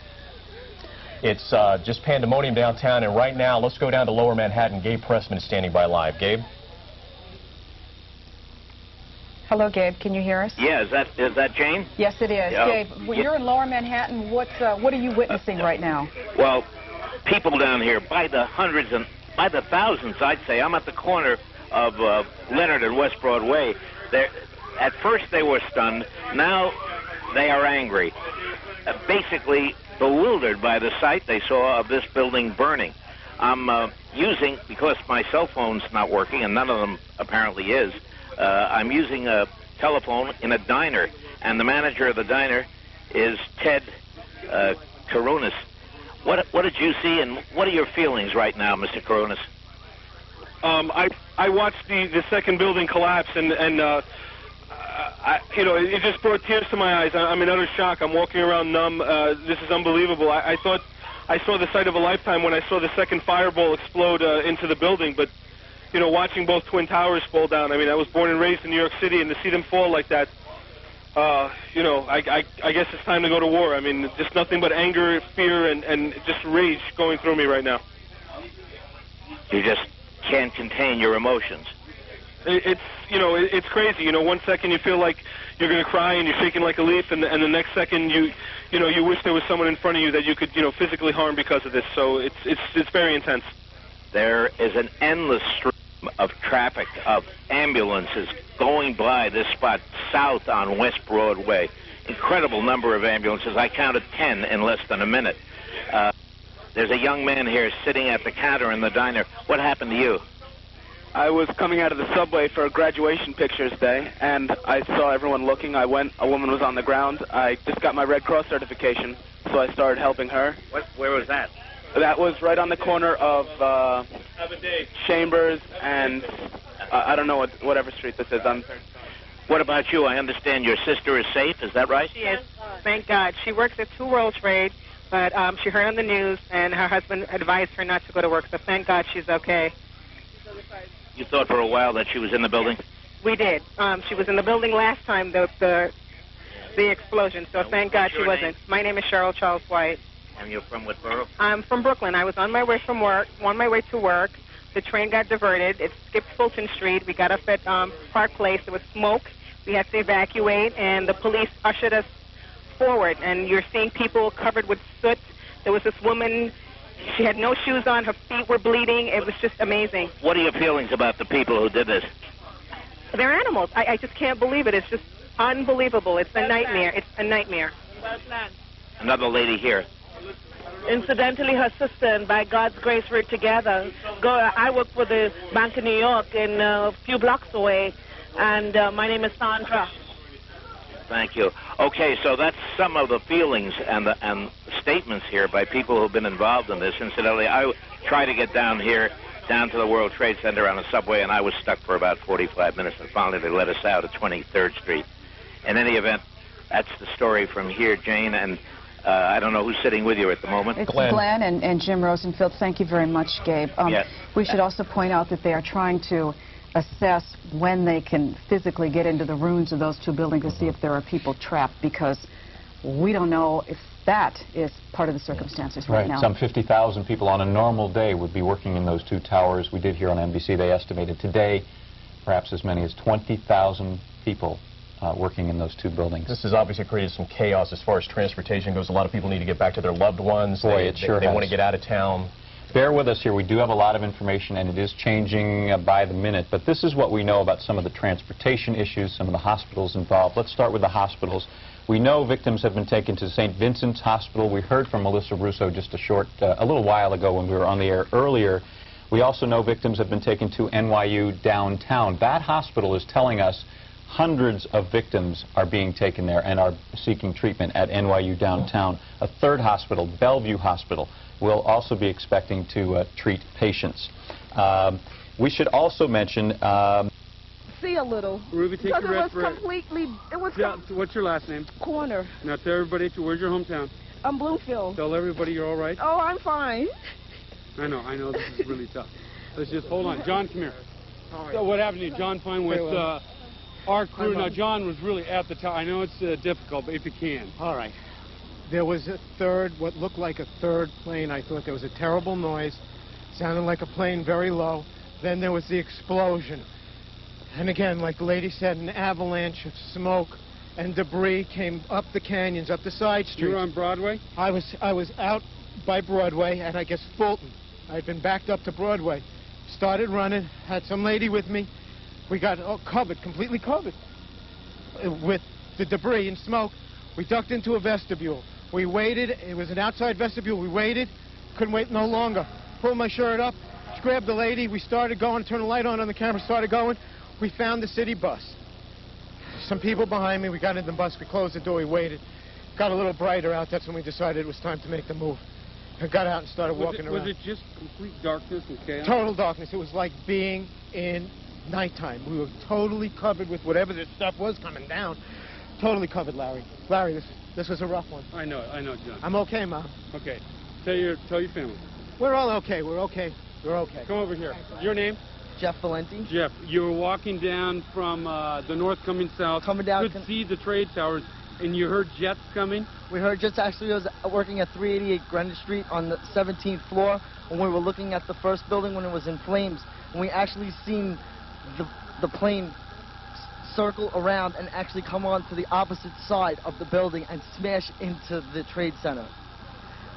The event made us evacuate the building, and everybody just moved hysterically, like crying and trying to get out of the building. And we were walking, and all you see is just papers everywhere, neckties, and we've seen actual people coming from the 110th floor with shirts on. They were jumping. I mean, the building was on fire. Now, did you actually see the jet itself? Yes. And what type was it?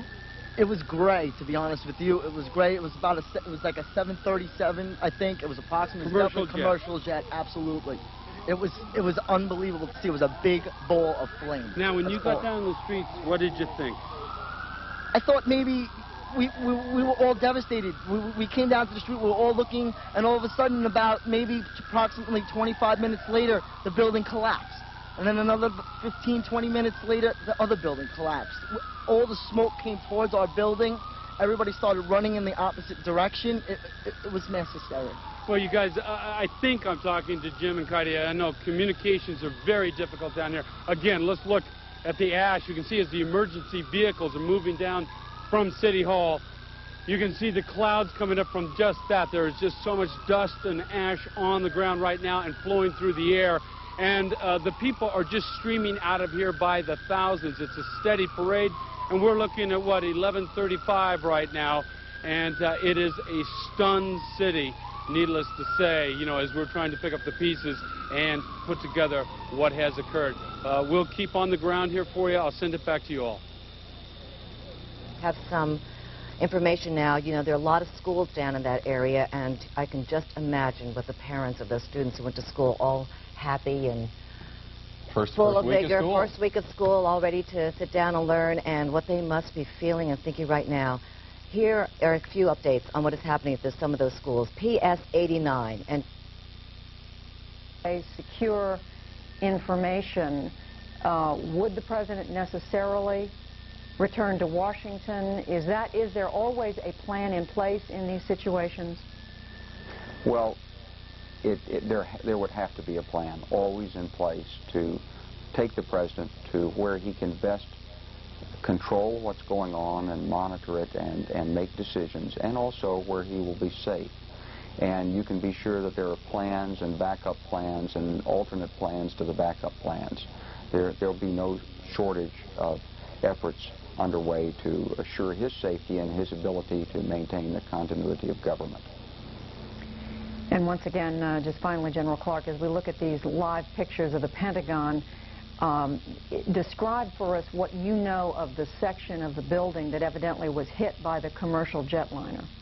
Well, that picture seems to be from the area of the bridges, the 14th Street Bridge, looking at the corner of the Pentagon that is opposite from where the strike was. So it looks like the strike hit between the 4th, 5th, maybe 6th corridors of the Pentagon.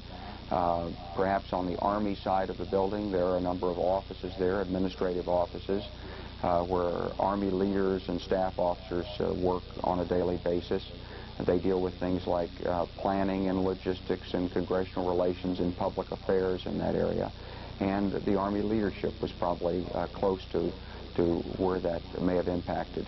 There are a number of other facilities below ground, some of which have been relocated, and it's impossible to see from that picture what the condition might be there. General Clark, any final word before we let you go? Well, I think that we've known for some time that there were groups planning this, and I think the American people should know that the men and women in government and all the agencies have worked very hard and very diligently against this. Obviously, we didn't do enough. We didn't either have the tools or the cooperation or somehow get the information that we needed to have prevented it. And you can be sure that those men and women are right now resolved to do more and to be more effective. This is a national challenge, and I'm confident that we'll meet it. All right, General Wesley Clark joining us now from Little Rock, Arkansas. He is, of course, the former commander of NATO. General Clark saying earlier, in his estimation, there is likely to be more trouble given the coordination and the scale of these devastating attacks this morning, September the 11th, 2001, on New York City and on Washington, D.C., and at least 4 commercial jetliners involved in these different attacks. Patty Davis, our Washington correspondent, here with me in the studio. Patty, you have some information about one of those airliners. That's right, Judy. Well, United Airlines, as you said earlier, is confirming that its Flight 93, that's a Boeing 757, it was en route from Newark to San Francisco, did crash near Pittsburgh. It is also now saying that it is deeply concerned about another flight, that is United Flight number 175, a Boeing 757 that was traveling from Boston to Los Angeles. It said it is deeply concerned about that flight right now. We don't know the status of that particular flight right now. Now, the United Airlines CEO, James Goodwin, saying that the thoughts of everyone at United are with the passengers and crews of these flights, including prayers. United is not saying how many people on board each of these flights, how many flight attendants, how many pilots. So at this point, that is their statement. They're saying one plane. They are confirming Flight 93 that was from Newark to San Francisco crashed near Pittsburgh. Another flight deeply concerned about United Flight 175, Boston to Los Angeles. That's a Boeing 767. Now, on a typical day, there'd be some 4,000 flights of all different aircraft, including military, general aviation, commercial aircraft in the skies. As schools where youngsters are being walked to another location, to another school, just to be safe. I'll give you those 3 schools that are involved. PS 89, youngsters are being Still not working. We want to let you know again, as you can watch the bottom of your screen there, you will see various facts coming to you. Again, the latest from the mayor is he has a sense. This is a quote from Mayor Giuliani. Quote, "I have a sense it is a horrendous number of lives lost." Again, unnamed sources within the police department telling us that it appears thousands of lives may have been lost. Okay, I have some updated news here. United Airlines Flight 9. Battery Park City still? John, are you there? John Schumo? Pat and Sharon, we are now down live at Battery Park City where we've been since about 9:30. I want to show you what is left of the World Trade Center. You can see as you look up the place here, covering absolutely everything. Flight path. This is the second plane that was heading in that flight path direction. Marcia, are you ready? Yeah, what I was going to tell you, I'm going to try to tell you again, is that it's beginning to look more and more as if this was a well-planned out attack on all major installations in New York and in Washington. We're now told, CBS 2 has now learned, that the plane that crashed outside Pittsburgh was actually en route to crash and attack Camp David, the presidential retreat. So to recap, there are still 4 unaccounted for planes. There are 4 unaccounted for planes. There's one in Dallas that has been surrounded by F-16s. There are 3 others that we're still trying to locate. But the 4th plane that we know about that crashed was actually targeting Camp David, the presidential retreat. All right, Marcia, thank you. Also, there's been a lot of speculation, and will be for some time, about who takes responsibility for this. I want to read you a quote from a man who's employed at Jane's Transport of London. Jane's, of course, worldwide leader in expertise as far as military aircraft, in fact, all aircraft. This quote is, "This is perhaps the most audacious terrorist attack that has ever taken place in the world." This man's name is Chris Yates. It takes a logistics operation from the terror group involved that is second to none. Only a very small handful of terror groups on that list. The name at the top, Osama bin Laden. Also, President Bush, as you know, perhaps you saw earlier today live on national television, promising a full-scale hunt for those who committed this act of terrorism. And again, the president, hours ago, did call this an act of terrorism. There was some speculation in the minutes following the first impact on the World Trade Center. Perhaps this was something else, an air disaster of some kind. From there, apparently, when we saw the second attack, it was clear, very obvious. It seemed clear it was a terrorist attack. Since that time, we know that another bomb was set off at the World Trade Center. And if you are just tuning in, you will see there is no more World Trade Center. Both towers have collapsed. I think what is incredulous and what a lot of us are just having a hard time understanding is how could this country, with our intelligence and counterintelligence, how could this get by us? How could something of this magnitude happen? Certainly answers, this question is going to take a while to get answers to this question. CBS News reporting that just 3 weeks ago, Osama bin Laden himself promised an unprecedented attack on U.S. interests. Again, and the World Trade Center obviously... To get their children, the students already, but those who were in the area in harm's way in PSIS 89 were taken to PS 41, and as well those from PS... Hotels in Battery Park City. Jeff Rawson, at about 11:15 or 11:10, was reporting live and said he heard an explosion. We want to get an update on what might be happening down there because that's new smoke rising. Sarah Wallace, I'm sorry, Controller, what are we going to? Okay, we want to go to some of the sound bites and sound from the witnesses. Nope, we're now going. Go ahead, Sarah. A live news conference right now. We've closed the airport to all arriving and all departing flights. We've increased our security measures. We've shut down all the construction sites within Logan Airport, both airside and landside. And we've shut down all security checkpoints and removed all passengers who had been previously screened out into the non-secure part of the airport. We've activated our Family Assistance Center at the Hilton Hotel based upon some reports that some of these flights may have originated from Boston. We're asking the media's assistance to notify any family members that may have had families flying on those flights that we've had various reports on to call these following numbers. American Airlines, 800-245-0999. Secondly, family members can call a Massport number 617-568-3100.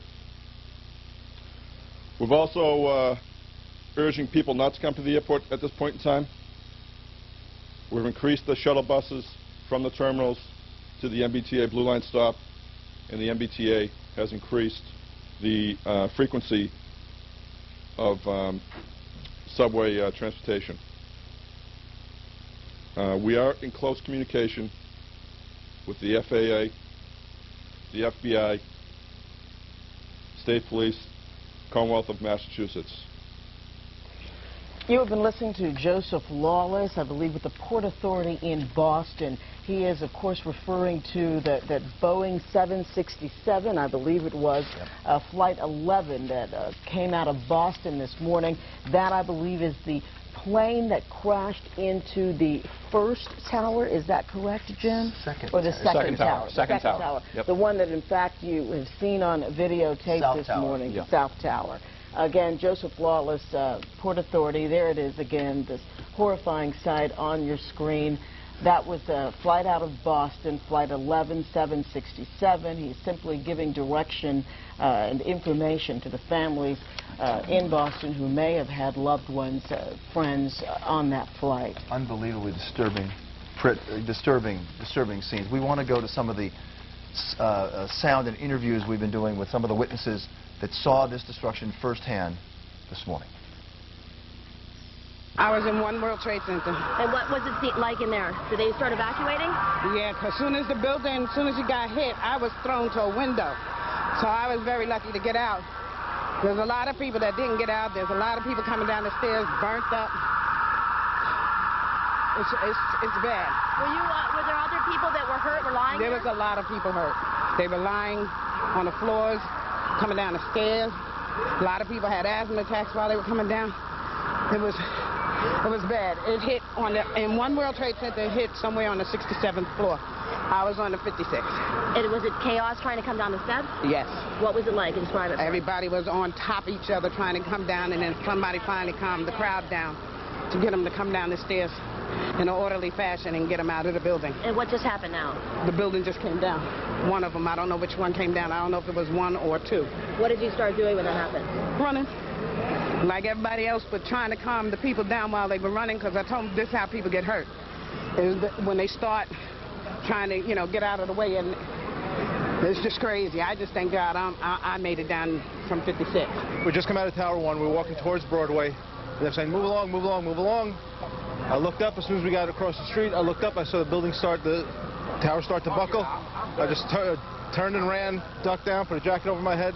3 or 4 of us huddled together, and it was just black everywhere. You've been listening to sound from some of the eyewitnesses. We have Eyewitness News reporters all over the city in Lower Manhattan trying to file reports. We are hampered, frankly, by communications. Much of our communications, obviously, if you tried to use your cell phone, you know that there's Jeff Rossen trying to get in. One of those vans that he talked about being covered with smoke, everything down there. If you've been with us this morning, you've seen what it looks like volcanic ash. In fact, we've had more than one person describe it that way, a thick layer of dust on everything down there, in addition to the smoke, and you've heard... Were there any delays, and was there any conversation between the pilot and the tower that seemed unusual?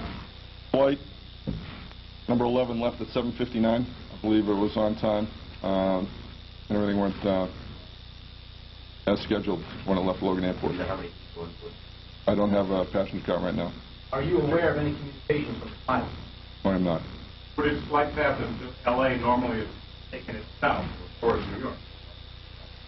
I can't answer that. I don't have any information on that flight path. When did the tower here detect that there was something wrong? Again, I don't have that specific information. What was the plane before? I don't know. What time did United flight left? I have no information on the United flight right now. How unusual would it be? Again, I'm not familiar with.